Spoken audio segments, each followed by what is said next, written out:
Hello guys, welcome back to శుభ vibes. ఇక NTR fans Devara cinema గురించి అసలు దిగులు పడే పనే లేదు భయ్య. కళ్ళు మూసుకొని నిద్రపోవచ్చు హాయిగా. నమ్మట్లేదా? ఒక్కసారి ఈ వీడియో క్లిప్ మీద లుక్ వేసుకోండి. Huge setups, huge film. కళ్ళు మూసుకొని ఎన్టీఆర్ గారి అభిమానులు గుండెల మీద చేసుకొని నిద్రపోండి. 2024 దేవరా. చూసారు కదా భయ్య, ఇతను ఎవరో కాదు, దేవరాలో one of the biggest villain అనమాట. సో మొత్తానికి అయితే చాలా రోజులు షెడ్యూల్ లో ఇక్కడ దేవరా సినిమాలో పనిచేశాడు. సో ఆ పని చేసినప్పుడు అయితే తన ఎక్స్పీరియన్స్ ని, తను చూసిన ఒక మెస్మరైజ్ మూమెంట్స్ ని కూడా పంచుకున్నాడు అనమాట.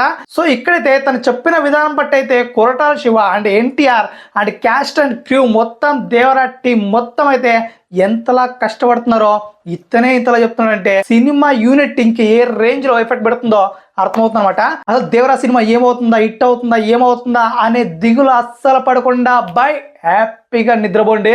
కుంభెస సినిమా అనే రేంజ్ లో అయితే చెప్పేస్తాడు అనమాట.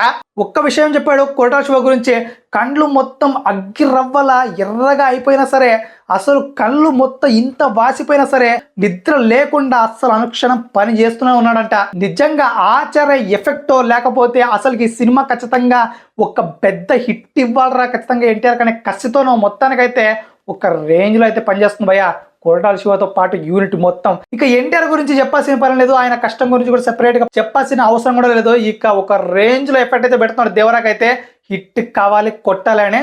సో మొత్తానికి అది ఏంటో కానీ దేవరా వైబ్స్ మొత్తం విపరీతంగా స్ప్రెడ్ అవుతుంది భయ. ఏ ఒక్క యూనిట్ మెంబర్ వచ్చినా, లేకపోతే ఒక ఫైట్ మాస్టరో, లేకపోతే ఒక ఫైట్ మెంబరో ఎవరు వచ్చినా సరే మొత్తానికి ఒక హైప్ ఎక్కించిపోతున్నారు. సో మొత్తానికి సినిమా రిలీజ్ అయ్యేంత వరకు ఈ హైప్తోనే చంపేలా ఉన్నారు ఫ్యాన్స్ ని మొత్తం. సో మొత్తానికి నాకైతే ఇతను చెప్పిన విషయం తర్వాత కొరటాల శివ గారు నిజంగా చాలా కష్టపడుతున్నారు భయ్య. నిజంగా ఎవరి కోసం కాకపోయినా అసలు కొరటాల శివ గారి కోసమైనా ఈ సినిమా పెద్ద హిట్ కావాలి అని మనస్ఫూర్తిగా కోరుకుంటున్నా.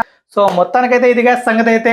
సో ఇలాంటి అప్డేట్స్ ఒక్కొక్కరు విప్పుతూనే ఉన్నారు. సో అప్డేట్ అన్ని మీకు ఎప్పుడెప్పుడు అలా అందజేస్తూనే ఉంటా. సో మరిన్ని అప్డేట్స్ కోసం please subscribe to Shiva vibes.